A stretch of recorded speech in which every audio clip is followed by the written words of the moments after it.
আজকে হাতে মেখে দই পোলাও রান্না করছি। এর আগে হয়তো এইভাবে কেউ হাতে মেখে দই পোলাও রান্না করেনি, কিন্তু এইভাবে রান্না করলে সময়ও কম লাগে আর খেতে খুবই ভালো হয়। তার জন্য এখানে পরিমাণ অনুযায়ী গোবিন্দভোগ চাল প্রায় আধ ঘন্টা মতো জলে ভিজিয়ে রেখেছিলাম, তারপর জল থেকে তুলে নিয়েছি। পুরোপুরি জল ঝরানোর প্রয়োজন পড়বে না, মানে একদম রোদে শুকানোর মতো জল ঝরানোর প্রয়োজন পড়বে না। জাস্ট জলটা ছেঁকে নিয়েছি, তারপরে একটা বড় পাত্রে নিয়ে নিয়েছি। এর মধ্যে দিয়ে দিলাম ইয়েলো ফুড কালার, তারপরে দিয়ে দিচ্ছি গোটা গরম মশলা বেশ খানিকটা, কাজু কিশমিশ, তারপর দিয়ে দেবো আদা বাটা। আদা বাটা দেওয়ার পর দিয়ে দিচ্ছি মেন উপকরণ, সেটা হচ্ছে টক দই।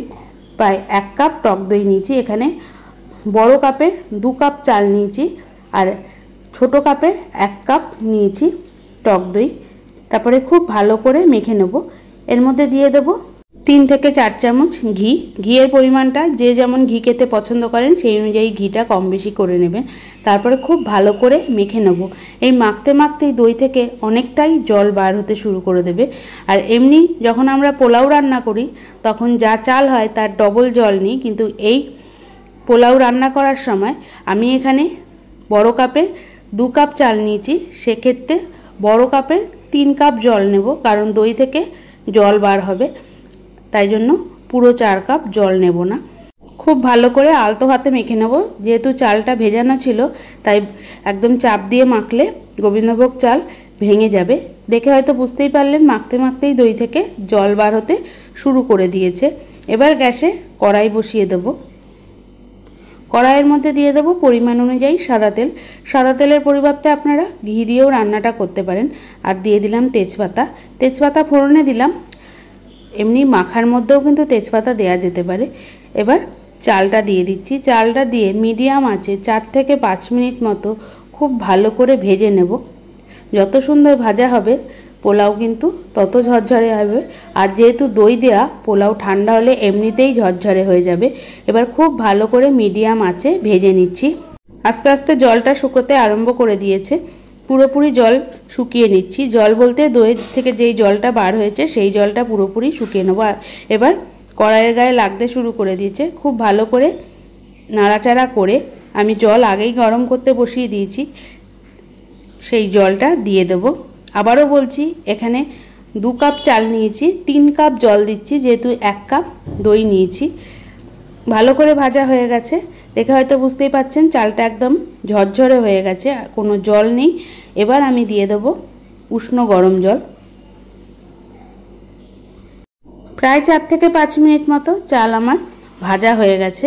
দেখে হয়তো বুঝতেই পাচ্ছেন যে কতটা ঝরঝরে হয়েছে। আমি দেখিয়ে দিচ্ছি ভালো করে। এবার এর মধ্যে দিয়ে দেব উষ্ণ গরম জল। উষ্ণ গরম জল দিয়ে তারপরে লবণ আর চিনি দেব। মাখার সময় লবণ আর চিনি কোনোটাই দিইনি।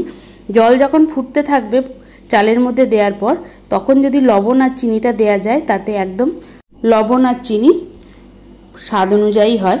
নাহলে অন্য সময় দিলে কোনো সময় লবণ বেশি হয়ে যেতে পারে, আবার চিনিটাও কম হয়ে যেতে পারে। এমনিতেই আমি পোলাওয়ে চিনিটা একটু বেশিই দিই। এবার খুব ভালো করে জলটা ফুটতে দেব। আস্তে আস্তে জলটা ফুটতে শুরু করে দিয়েছে। কিছুক্ষণ মতো নাড়াচাড়া করে এর মধ্যে স্বাদ অনুযায়ী লবণ দিয়ে দেবো আর দিয়ে দেবো চিনি। ওই যে আগেই বললাম আমি একটু চিনিটা বেশি দিই। আপনারা যে যেমন পোলাওয়ে মিষ্টি খেতে পছন্দ করেন সেই অনুযায়ী মিষ্টিটা কম বেশি করে নেবেন।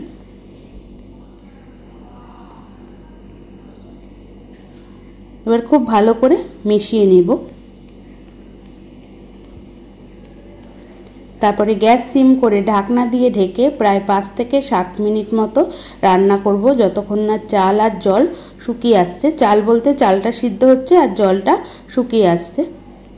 এর মধ্যে দিয়ে দেব গরম মশলার গুঁড়ো। গরম মশলার গুঁড়োটাও আমি মাখার সময় দিইনি, কারণ এতক্ষণ রান্না করতে করতে গন্ধটা চলে যাবে, তাই জন্য জল দেওয়ার পরেই আমি গরম মশলার গুঁড়োটা দিয়েছি। এবার খুব ভালো করে মিশিয়ে ঢাকনা দিয়ে ঢেকে রান্না করছি 5 থেকে 7 মিনিট পর। 5 থেকে 7 মিনিট পর ঢাকনা তুলে নিলাম। চাল সিদ্ধ হয়ে গেছে আর জলও শুকিয়ে এসছে। এবার আমি ঠান্ডা হতে দেব। পোলাও ঠান্ডা হলে ঝরঝরে হয়ে যাবে, যেহেতু দই দেওয়া আছে। এমনি যখন বাড়িতে পোলাও রান্না করবেন দই ছাড়া, তখন চাল ভাজার সময় 1 চামচ টক দই দিয়ে দেবেন। দেখবেন পোলাও একদম ঝরঝরে হবে ঠান্ডা হয়ে যাওয়ার পর।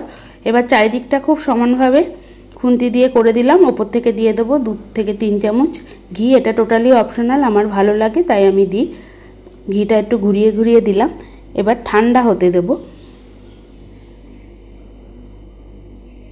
ঢাকনা দিয়ে রেখে দেবো ঘি দেওয়ার পর। তারপরে 10 থেকে 15 মিনিট পর আমি দেখাচ্ছি কতটা ঝরঝরে হয়েছে। 10 থেকে 15 মিনিট পর ঢাকনাটা তুলে নিলাম। এখনও পুরোপুরি ঝরঝরে হয়নি, কারণ পুরোপুরি ঠান্ডাটা হয়নি। তাও আমি দেখিয়ে দিচ্ছি, দেখে হয়তো বুঝতেই পাচ্ছেন যে পোলাও কতটা ঝরঝরে হয়েছে, এখনও ধোঁয়া বেরোচ্ছে। তাহলে তৈরি হয়ে গেল হাতে মেখে দই পোলাও। আশা করছি রেসিপিটা ভালো লাগলো। দেখা হবে অন্য কোনো নতুন রান্না নিয়ে। ততক্ষণ ভালো থাকুন, সুস্থ থাকুন, দেখতে থাকুন আরও নতুন নতুন অনেক রান্না।